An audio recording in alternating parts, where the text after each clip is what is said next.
Ang watawat ay hindi lamang isang piraso ng tela na may kulay at simbolo.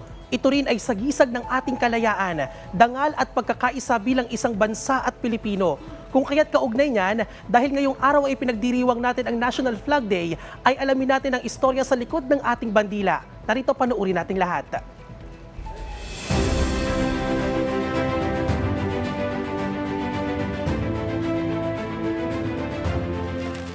Asul, pula, dilaw at puti.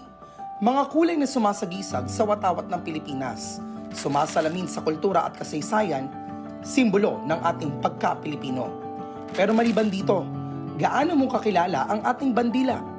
Ngayong pambansang araw ng watawat, balikan natin ang istorya nito at ang mga tao sa likod ng ating bandera. Unang ibinagayway ang watawat ng Pilipinas noong ika-28 ng Mayo 1878 sa Alapan, Imus, Cavite noong nag-aklas ang mga Pilipino laban sa mga Espanyol. Ito ay opisyal na ipinakilala noong Hunyo 12, 1878. Mula noong 1919 hanggang 1940, ang Araw ng Bandila ay pinagdiriwang tuwing Oktubre.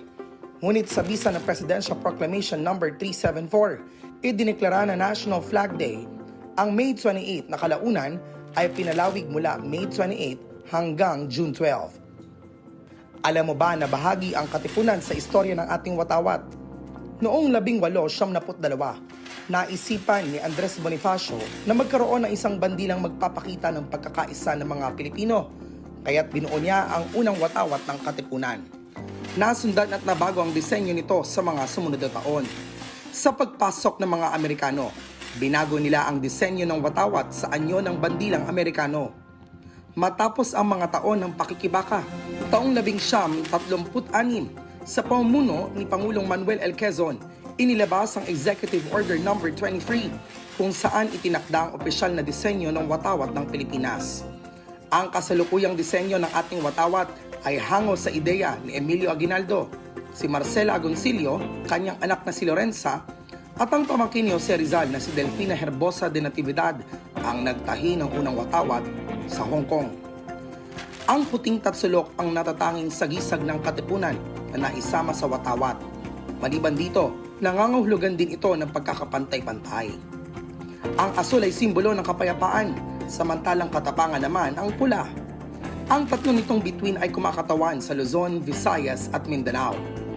Ang 8 sinag ng araw ay sumasagisag sa 8 probinsyang unang nag-alsa sa Kastila: Maynila, Cavite, Bulacan, Pampanga, Nueva Ecija, Tarlac, Laguna at Batangas.